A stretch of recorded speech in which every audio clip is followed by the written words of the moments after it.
Kita lanjutkan, kita berdoa dulu, kita mohon pada pelajaran kali ini mudah-mudahan Allah berikan kita pemahaman yang banyak ya. Karena di situasi saat ini kita sulit ya untuk bertatap muka karena ada virus ya. Insya Allah mudah-mudahan dengan media ini, media video ini ya, kalian bisa memahami, kalian bisa resapi dan amalkan nantinya. Amin, mudah-mudahan ya Allah. Ya, sebelum kita mulai pelajaran, kita bacakan surat Al-Fatihah. A'udzu billahi minasyaitonir rajim. Bismillahirrahmanirrahim. Alhamdulillahi Rabbil Alamin Ar-Rahmanir Rahim Maliki Yawmiddin Iyyaka na'budu wa iyyaka nasta'in Ihdinas siratal mustaqim Siratal ladzina an'amta 'alaihim ghairil maghdubi 'alaihim waladdallin. Amin.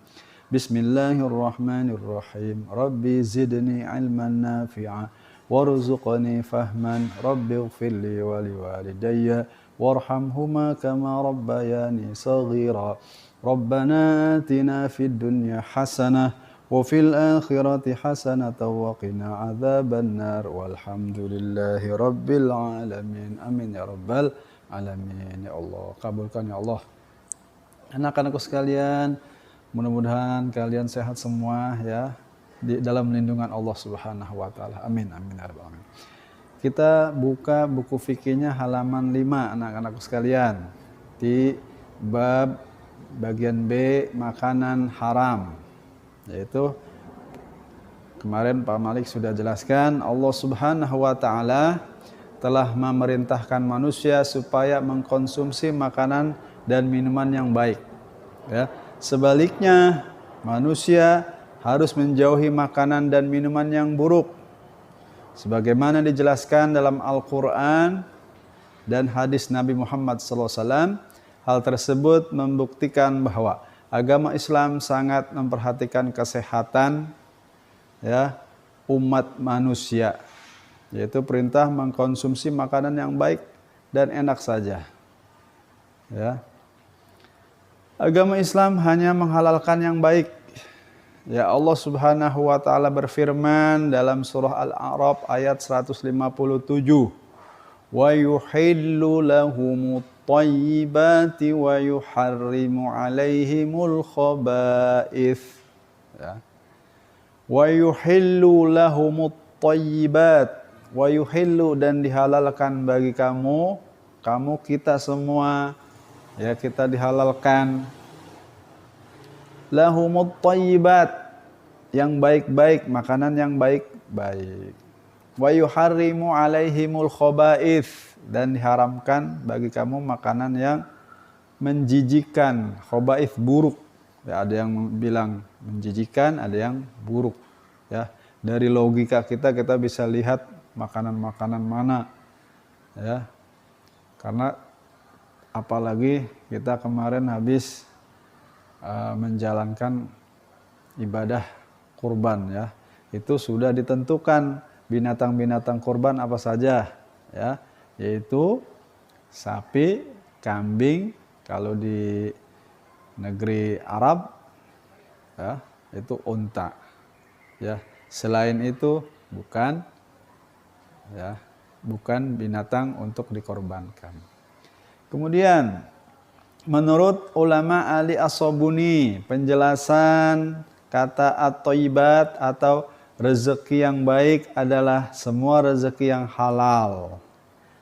Adapun al-khaba'is atau semua rezeki yang diharamkan adalah rezeki yang buruk. Ya, terus halaman 6. Coba kalian lihat. Jenis makanan haram. Apa itu?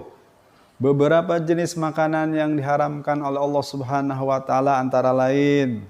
Pertama, ayo apa? Ya, betul, bangkai binatang.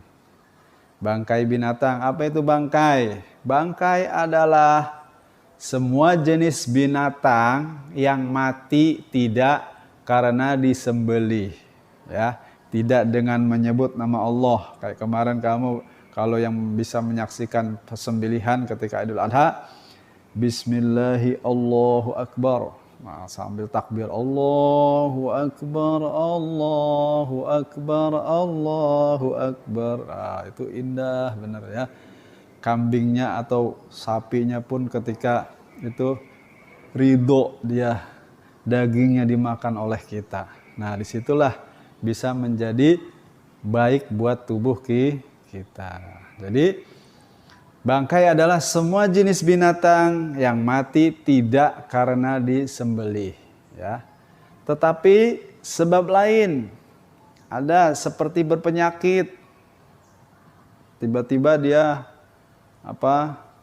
mati itu karena ada penyakitnya. Kita ambil, wah, ada nih. Nah, nggak boleh, ya. Terus terjatuh dari gunung atau dari mana itu jatuh mati, kamu makan nggak boleh.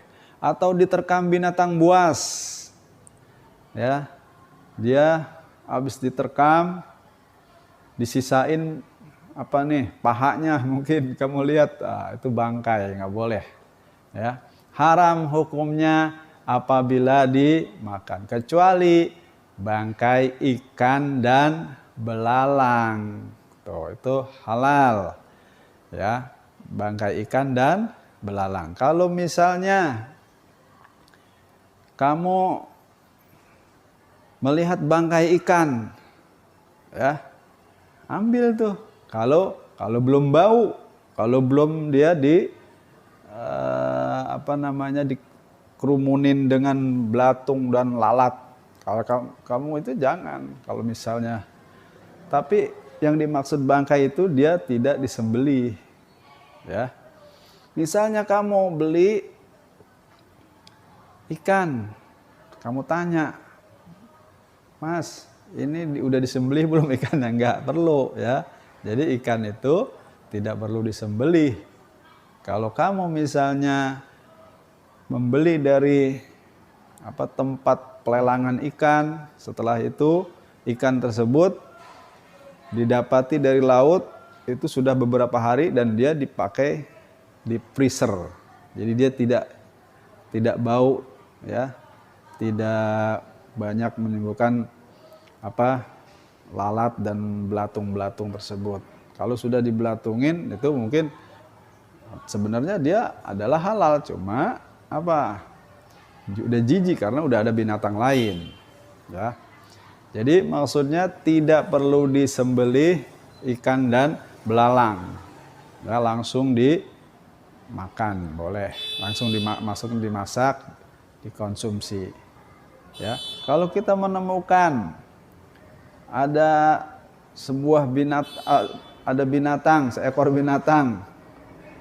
tersebut tadi terjatuh, ya, kemudian kamu ambil, kamu konsumsi, nggak boleh, ya, itu bangkai. Kecuali tadi, yaitu bangkai ikan dan belalang. Apa dalilnya? Rasulullah SAW bersabda dalam sebuah hadis tersebut, uhillat lana maitatanil al-hutu wal jaradu, ya. Uhillat lana, dihalalkan bagi kita semua makanan-makanan yang disebutkan. Maitatani, dua bangkai maksudnya, dua bangkai. Al-hutu wal jaradu, yaitu bangkai ikan dan belalang, ya. Seandainya binatang ikan, misalnya harus disembelih dulu. Nah, ketika kamu tangkap itu ikan di dalam masih hidup, kamu sembelih gitu di dalam air nyembelihnya, karena ya tidak perlu. Nah, misalnya ada lagi kamu membeli teri, tahu kan ikan teri yang kecil-kecil itu, ya ikan teri kamu beli, ada kan kecil-kecil, dalam 1 kilo kamu ada berapa nih, misalnya masih hidup di mana, beli di tempat pelelangan masih hidup. Satu ikan teri itu 1 kilo misalnya ada 500 ikan teri kecil-kecil. Kamu sembelih satu-satu. Bismillahirrahmanirrahim. Repot kan? Nah, disitulah kemahabesaran Allah dengan nikmat-nikmat apa yang Dia turunkannya tidak merepotkan manusia. Ya. Jadi 2 bangkai tadi yang dihalalkan oleh Allah ya melalui hadis Nabi Muhammad SAW. Oke, anak-anakku paham situ ya. Jadi bangkai binatang tidak boleh.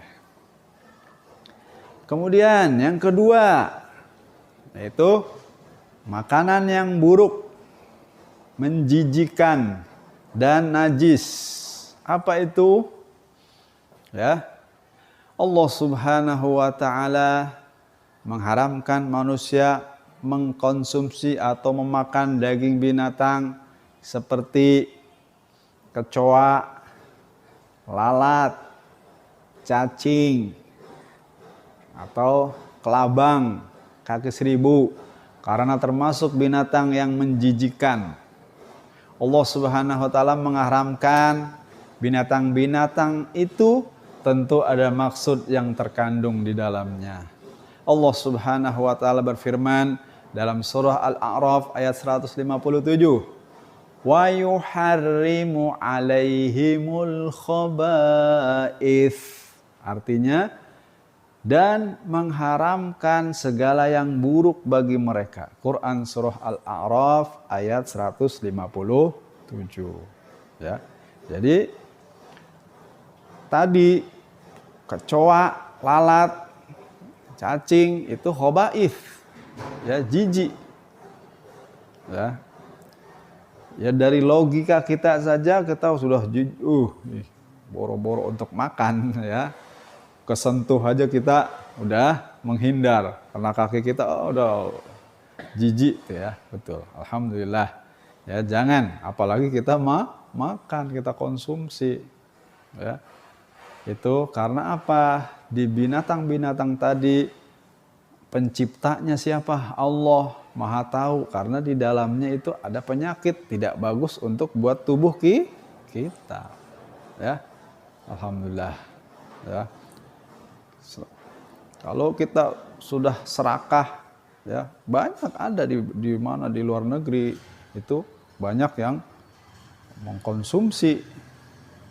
Pak, bagaimana kalau kita lagi darurat? Ya, kita darurat nih, kita lagi kelaparan di mana? Tiba-tiba nggak ada apa-apa tuh, yang ada hanya bangkai tadi tuh, bangkai tadi. Gimana Pak? Boleh nggak? Nah, untuk darurat tadi Allah memaafkan karena buat apa? Menyambung hidup kita. Nggak apa-apa kalau kita tiba-tiba kita lagi di tengah-tengah itu hutan, kelaparan, kita udah hampir nggak kuat. Ada apa nih? Tiba-tiba ada daging, bangkai. Kita bakar aja tuh. Dah bismillah, ya Allah akbar, ya Allah. Karena darurat, hamba mohon ampun ya Allah. Kita makan. Nah, setelah itu kita cari, berusaha dulu. Gitu. Ya, baik, kita lanjutkan anak-anak sekalian. Ya, yang ketiga, ya tadi bangkai, kemudian 2 makanan yang buruk dan menjijikan dan najis, ketiga darah. Ya, yang makanan diharamkan oleh Allah darah, ya. Baik darah manusia maupun darah binatang, ya, yang diharamkan oleh Allah Subhanahu wa taala untuk mengkonsumsinya walaupun sudah dimasak atau dicampur dengan bahan yang enak dan halal. Hal itu ditegaskan dalam Al-Qur'an ya. Surah Al-Maidah ayat 3 yang berbunyi Hurrimat alaikumul maitatu waddamu walahmul khinzir. Diharamkan bagimu memakan bangkai, darah, dan daging bab 1. Apa itu bab 1? Maaf ya, babi. Nggak boleh. Khinzir itu babi. Ya. Al-Quran surah Al-Maidah ayat 3. Nah, anak-anak sekalian, nanti kita lanjutkan. Baik anak-anakku sekalian, mari kita lanjutkan pelajaran fikih, ya, mengenai makanan haram. Ya. Tadi kita sudah bahas makanan haram, ya. Pertama bangkai, kemudian makanan yang buruk, menjijikan atau najis, kemudian ketiga darah, ya. Sampai darah kita lanjut ke halaman 7, yaitu makanan yang memabukkan, ya, bukan minuman saja, makanan juga ada yang bisa bikin mabuk, ya. Makanan yang memabukkan yang keempat, halaman 7, lihat anak-anak sekalian. Makanan yang memabukkan seperti tumbuh-tumbuhan atau zat lain yang memabukkan. Rasulullah SAW bersabda dalam sebuah hadis sebagai berikut, kullu muskirin khamrun wa kullu muskirin haramun, rawahu Muslim. Artinya tiap-tiap yang memabukkan adalah khamar dan setiap yang memabukkan hukumnya haram. Hadis riwayat Imam Muslim, ya.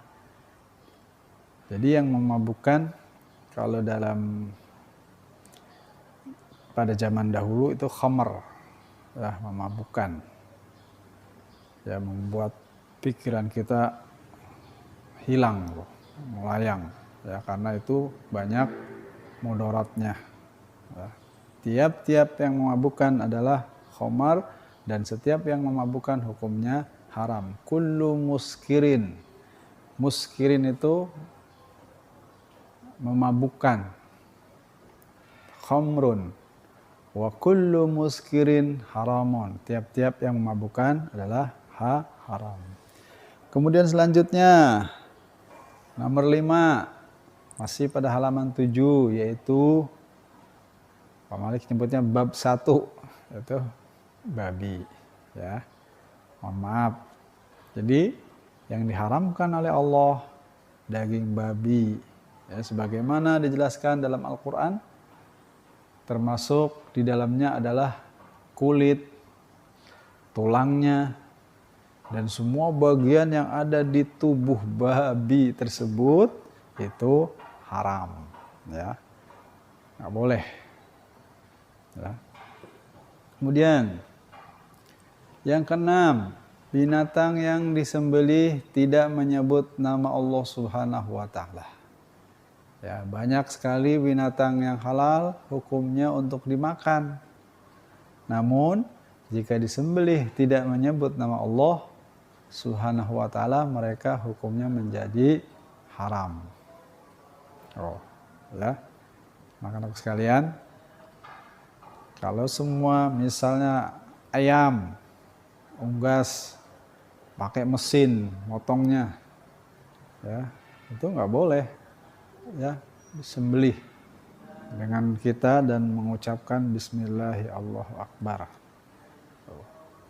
Terus apalagi kita sembelih, ya, ayam, bebek, unggas-unggasan itu, ya, itu harus menyebut nama Allah. Kemudian yang ketujuh, benda yang membahayakan. Benda yang membahayakan apa, Pak? Setiap benda yang membahayakan tubuh atau jiwa manusia hukumnya haram dimakan. Seperti makanan yang mengandung racun atau zat lainnya yang mematikan kita. Ya. Itu biasanya ya, kalau orang-orang yang jahat, orang-orang yang tidak punya agama, ya, tidak mengerti, itu bisa saja dia melakukannya atau dia uji coba dengan sehingga dia dijual, ya, atau dengan membuat pokoknya dengan rencana-rencana jahat, ya. Mudah-mudahan kita terhindar dari hal-hal tersebut, ya. Mudah-mudahan juga kita tidak mengkonsumsinya. Jadi seperti makanan yang mengandung racun dan zat lainnya yang mematikan. Karena Allah Subhanahu wa taala berfirman dalam surah Al-Baqarah ayat 195, "Wala tulqu bi aydikum ila tahlukah." Ya. Wala tulqu, janganlah kamu menjatuhkan diri sendiri kamu, diri kita ke dalam kebinasaan. Ya. Jadi Allah melarang. Alhamdulillahirrabbilalamin, anak-anakku sekalian, kita sudah di penghujung pelajaran mengenai makanan yang diharamkan, jenis makanan yang diharamkan. Ya, tadi kita sudah satu persatu, ya, di buku paket tersebut halaman 6 dan 7, yaitu ada 7 jenis makanan yang haram, ya. Sampai yang terakhir tadi, benda yang membahayakan, ya, yang bisa memabukkan, bisa membuat kita keracunan, ya. Itu dalam Al-Qur'an dijelaskan, wala tulqu bi aidikum ila tahlukah. Quran surah Al-Baqarah ayat 195, itu yang terakhir, ya. Nanti kita bahas lagi buku LKS-nya, ya. Sabar satu persatu, karena apa? Khawatir kebanyakan kalian nanti nggak paham, ya, nggak bisa diamalkan. Pak Malik berkewajiban adalah untuk menyampaikan dan nanti kita amalkan. Jangan nanti kita udah belajar kata Pak Malik, bukan kata Pak Malik, pelajaran Pak Malik fikih, apalagi fikih ini kan kehidupan kita sehari-hari, ya, kehidupan kita seumur hidup di dunia ini, ya, diatur dalam pelajaran fikih tersebut, ya.